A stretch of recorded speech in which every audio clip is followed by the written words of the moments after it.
Once Israel settled in the Promised Land, they forgot about God's commandments and began serving other gods. For their disobedience, God allowed their enemies, the Midianites, to come, steal their animals, and destroy their food in the fields. The people of Midian were so strong that soon all of Israel became really poor. Finally, Israel realized that in their hardship, only God can help them. So they began to cry to God for help and protection.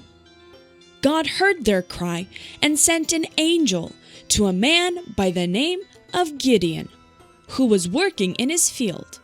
The angel greeted Gideon. "The Lord is with you, mighty warrior." "My Lord, if God is with us, then why is this happening to our people? Why are the Midianites hurting Israel? Did not God bring us here from Egypt? Why are we suffering so much?" "Gideon, go and save Israel from the Midianites. I am sending you." "Me? But how can I save Israel? I am not that strong. Even my whole family is not very big or important." "Do not be afraid. I will be with you. I will give you victory over all the Midianites." When Gideon finally believed that it was God sending him to defeat the Midianites, Gideon built an altar for God and called it, "God is Peace." Then, one night, God told him, "Gideon, go tear down the altar of Baal. I do not want any other gods in Israel but me." So Gideon went as God said and broke the altar to Baal at night so no one would see. And in the morning, when people saw the altar broken, they got really mad and asked, "Who did this? Who broke the altar to our god Baal?" I think it was the man Gideon, the son of Joash. "How dare he do this? Let us go and deal with him."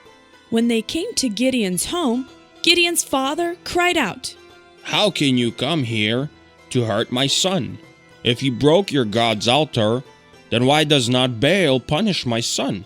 Leave my son alone." Soon, God again called out to Gideon and sent him to fight the Midianites and Amalekites. Gideon called many soldiers from Israel to go with him and protect his people. But he was still unsure of God's plan, so he asked God, "Lord, if you chose me to save Israel, then please give me a sign. I am laying a piece of wool on the ground. Let it be all wet in the morning, but the ground around it dry." The next morning, Gideon checked the piece of wool and found it completely wet, but the ground around it was dry. Then he said to God, "God, let me ask for one more miracle. This time, let the piece of wool be dry and the ground around it all wet." The following morning, it was just as Gideon asked. Now, Gideon knew for sure that God was sending him to fight. So, he prepared his big army to go fight the Midianites. But God said to him, "Gideon, your army is too big. There are too many people, for when they win, they will say they won because of their big army. Now tell your soldiers that whoever is not ready to fight or is afraid, let them go home." Gideon did just that, and many soldiers went back to their homes. Then God said, "There are still too many men. I will choose the men that will go fight with you. Take them down to the water and have them drink. Those who will drink water from the palm of their hand will go with you. But those who will drink the water right from the river, you will send them home." Gideon led his army to the river, and only 300 men were drinking water from the palm of their hand. The rest drank straight from the river. So he left the 300 men and sent the rest of the army home. Now Gideon knew that he had the best men, but also that God was with him. That night, Gideon came close to the camp of the Midianites, and God told him to go and hear their conversation because God knew Gideon was still scared to fight the strong enemy. So Gideon did as God said. He went with his servant to the enemy camp to hear the conversation of the Midianites. I had a bad dream.